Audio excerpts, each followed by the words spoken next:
On our Camping in Western Australia page, we get the odd request from people who are new to camping for a list of things to take when they first want to go away. There's quite a few things you can take, but we'll try and make a very basic list to start off with. Initially, we suggest you put together a picnic basket that you can basically take away in the car anytime you like. This is useful if you just leave it in the car all the time. Always keep it stocked up with the gear you need. So then when you go camping, there's one less thing to think about. Our picnic kit consists of a few things, not all the stuff that's laid out here, but we have one sharp knife, a set of plates, a couple of small cutting boards, we have a small bottle stopper. These ones, if you're not familiar with them, you insert them in the bottle, move the lever down and that airlocks the bottle. We have some decent coffee cups, a couple of plastic wine cups, then we have the cutlery, a set of 4 knives, 4 spoons, 4 forks and a couple of teaspoons, a few essential items, a corkscrew, a can opener and bottle opener. This one is the one that puts the holes in the top of the can, an ordinary can opener for removing the lid, a veggie peeler,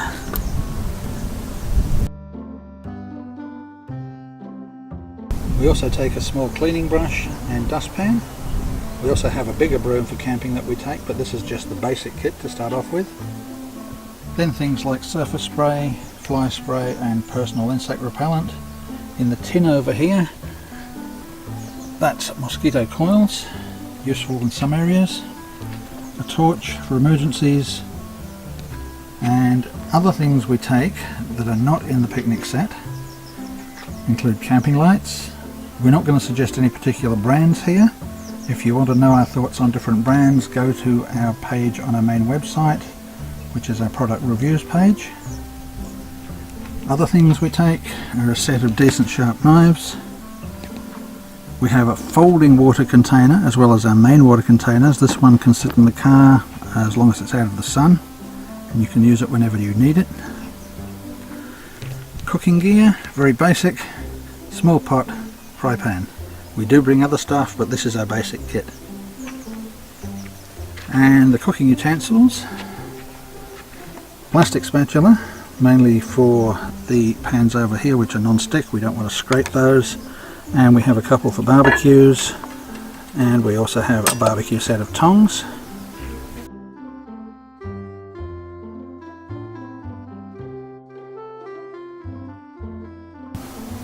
We have a washing basin with washing up liquid and just a couple of things to help to do the washing, a little sponge and Chuck's wipe. That's really a basic kit. Things you need to think of. Oh, of course I didn't mention the matches which are down there.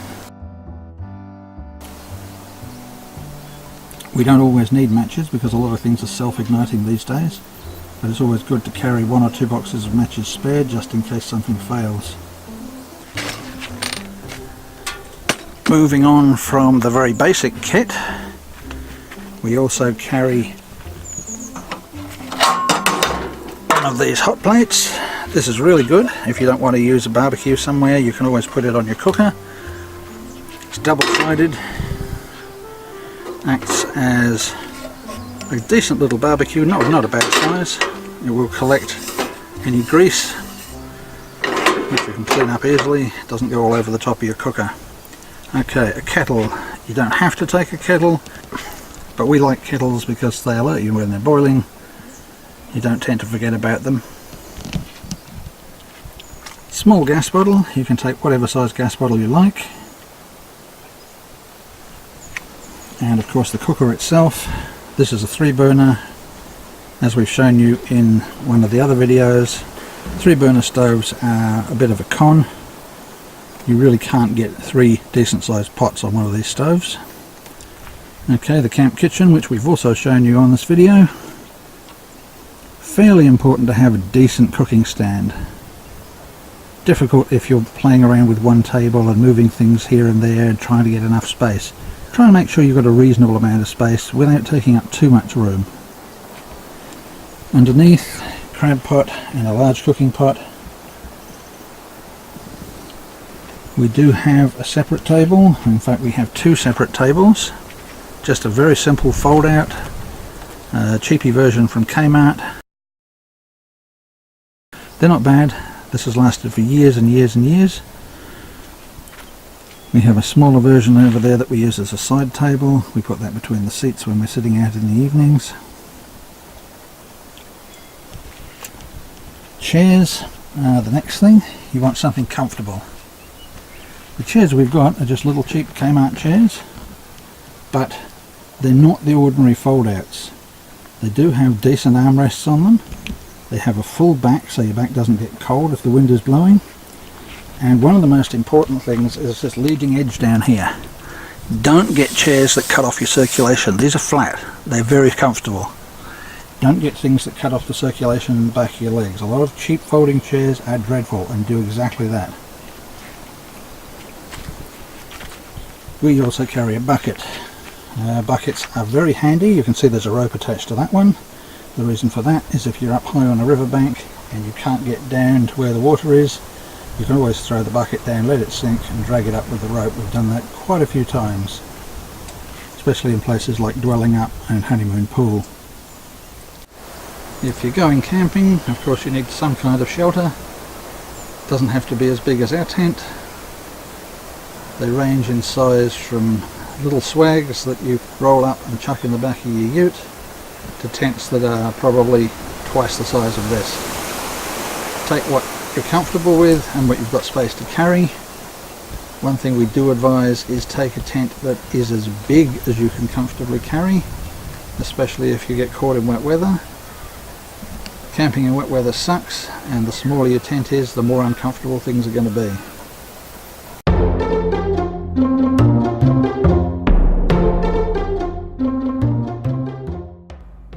Something you're going to need on any camping trip is a way of keeping things cold. The most basic way of doing this, of course, is with an esky and some ice. It isn't really satisfactory for longer trips, and if you're going to get into camping seriously at some stage, we would highly recommend investing in a decent fridge. For us, there's only one brand of fridge that's really worthwhile, and that's the Engel. We've tried several. We've tried Waco, we've tried Vitrafrigo, we've tried gas fridges and various combinations of all sorts of things over the years, but Engel is long lasting, it works, but it's expensive. If you're going to go camping seriously over a period of years, then think about Engel fridges as an investment. It's not the $1,500 or $2,000 you pay up front, it's how much it actually costs you per year over the life of the fridge. Depending on the size of fridge you choose, there's an option to make it even bigger. This is called a 2-zone. It's very expensive for what it is, but it allows you to have a freezer section at the bottom and a fridge section at the top, and for example we'll turn a 60-litre fridge into a 100-litre fridge. One of the most important things you're going to have to consider when you go camping is what sort of bed are you going to take. Having a decent night's sleep when you're out in the bush is really very important. After a few nights of discomfort and sleepless nights, your nice little camping trip is going to turn into some sort of nightmare. How much discomfort you can put up with is probably going to have a lot to do with how fit you are and how old you are. When I was young, it was very easy just to throw a little mattress on the floor and have a good night's sleep. These days I need much more comfort than that. If you have limited space to transport some sort of bed, probably the lower end of the size scale would be the self-inflating mattress. They can be rolled up into quite a small bundle.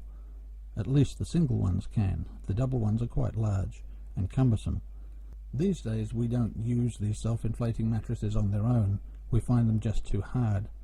But they do work as a nice extra bit of padding on top of the stretcher bed. Speaking of stretcher beds, the wider models are actually quite good to sleep on, although they do have weight limits. So if you're like me and are a bit oversized, you need to check that before buying one. My advice would be to get the widest one possible. The wider it is, the more comfortable it's going to be. When it comes to being very comfortable, the only thing we've really experienced so far that's easy to take away, doesn't take up much room, and is fairly lightweight considering the size it expands to, is an airbed. But, and it's a really big but, they tend to go flat. The one we have at the moment is the Coleman Durasleep. If it would just stay fully inflated, it would be wonderful to sleep on, but unfortunately over the space of about 5 hours it loses pressure, and you find yourself at 2 AM in the morning having to get up and re-inflate the thing. That is very, very annoying. If Coleman could sort that out, they would have a product that was absolutely excellent to take away. It gives you a wonderful sleep when it's fully inflated. The absolute worst night's sleep I have ever had when I was camping was on one of these things. They're called tent cots. They seem like a pretty good idea. They're like a big double bed that folds up and looks like it's going to be a good alternative to a swag or a bigger tent. There are obviously some people who can get on with these things quite well. I'm not one of them. I just could not get a decent night's sleep in one of these. We took it away for 3 nights. I spent 2 nights in that, and the experience was just so horrible, the 3rd night I spent lying on the floor. Needless to say, that was not a happy camping trip. There are many, many other items that I could talk about, but this is really meant to be just a basic discussion of what beginners need to think about before they go away camping. Perhaps one last thing to consider would be some sort of insect-proof shelter like the one pictured here. Sometimes you find yourself out in the bush where there are just millions of flies or thousands of mosquitoes, and they can drive you completely batty. If you have some kind of shelter like this that you can retreat to, it can make life a lot more pleasant. If you want to find out more about what we think of the various products we've bought over the years, just click on the link that'll come up on the top right hand corner of this video in a couple of seconds. Thanks for watching, and if you are a beginner who's just about to head out camping for the first time, I hope this video has been useful for you.